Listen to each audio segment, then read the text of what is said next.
There's a pretty good chance you've never seen the low-res standard def video that's on your screen right now before 2020, unless your name is George Lucas or one of the very few people that helped create it. What you're watching right now has been kept under wraps, unreleased, well, with the exception of a now private Vimeo video that almost no one discovered, for maybe as long as the past 8 years. It's raw footage, test footage created to show a studio or a network what the final product will look like should they decide to pick it up and bring it to series. This footage on your screen is the only known footage from a TV show that was reportedly in development for almost 7 years. This is Star Wars Underworld, and it is maybe the coolest, weirdest television show that the world never got a chance to see. So weird, in fact, that it potentially involved the Emperor's love life, and so cool that a lot of what you've seen in Disney's Solo movie may have been ideas sprung from this very show. But I guess the real question is, what really is this? And is it possible that if this had worked, that Disney might not own Star Wars today at all? This console has been compromised. Lock down the area and search the vehicle. In 2005, George Lucas put together a team of writers that had worked on things like Battlestar Galactica, writers that had played a role in previous Star Wars products, and, well, himself, and brought them to Skywalker Ranch. But when you've made some of the most popular movies of all time, you can set up shop anywhere you please. Exactly what George Lucas has done here at the magnificent Skywalker Ranch in Northern California. Over the next few years, an idea would slowly begin to coalesce into something more tangible, a Star Wars TV series. Now, this wasn't like the Clone Wars or a piece of the more non-traditional extended universe. George treated this like the movies. He wanted what became known as Star Wars Underworld to be some of the most important pieces of Star Wars canon, to fill in some of the most important holes in that canon. And he wanted to make sure that even though it was going to be on television, that no concessions were made. So over the next few years, 50 episodes were written. That's right, 50 episodes. 2 full 25-episode seasons were hammered out in script form, all before any network could even get a pilot on the air. And this footage you're seeing now would be created, and word would start to spread, so much so that even God of War game creator Cory Barlog would fly out to read some of the scripts to potentially partner on a tie-in video game. But it's what Underworld was that makes it so sad it never happened. Plans have been acquired. We will need weapons and your best soldiers. Lucas had big story ideas for Underworld. In fact, what if I told you he was essentially ready to create this movie long before Disney did? Lucas had a lot of ideas, but he really wanted the show to explore the time period between episodes 3 and 4.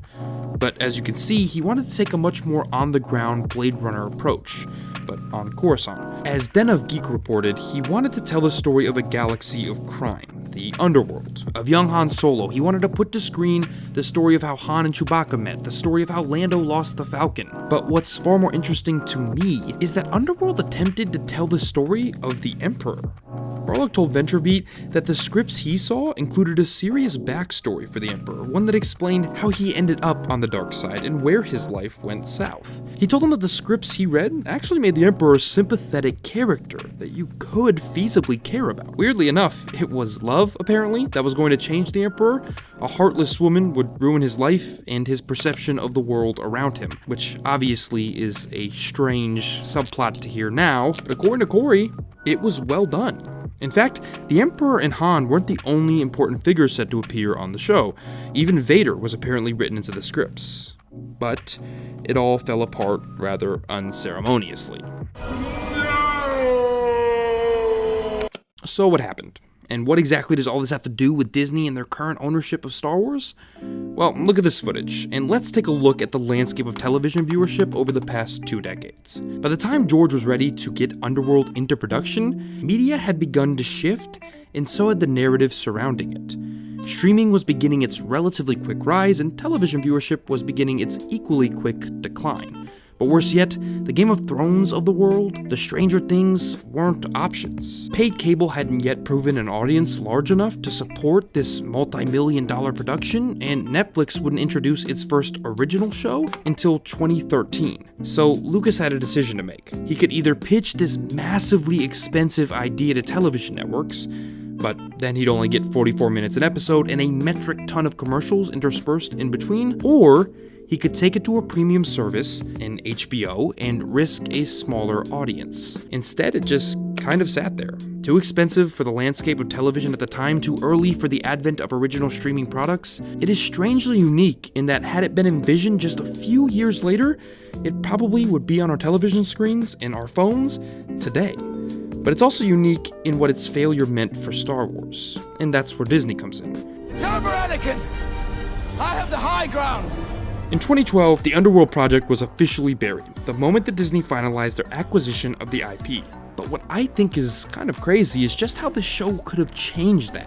Lucas was heavily involved in the production and writing of Underworld, and given this test footage, it's clear that they may have had the world's first Star Wars Game of Thrones on their hands. Remember, this would have been the first bit of live-action Star Wars since the prequels had released in theaters. It would have been earth-shattering, and had it found a home on TV or even streaming, A, the cost of the acquisition by Disney likely would have gone up astronomically, and B, I don't know that George would have been incentivized to sell Star Wars at all. The show likely would have run for many years, especially given that 2 seasons were written before it was even picked up, and had the show been of any kind of quality at all, it would have certainly maintained the numbers to stay on the air because, well, it's Star Wars. And had it came to fruition, suddenly Star Wars is back, front and center in the zeitgeist of popular culture in a new, meaningful, and substantive way.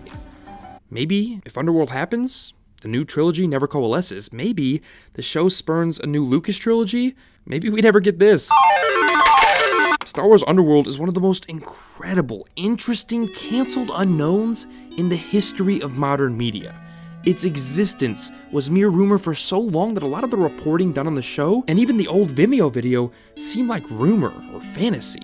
And yet its potential, this Blade Runner-esque mobster Star Wars tale, really feels every bit like the very thing that would set the world on fire in today's television and streaming space. With all the mistakes, missteps, and questionable decisions made by Lucas and Lucas Entertainment after the original trilogy, this feels so distinctly like a sure thing.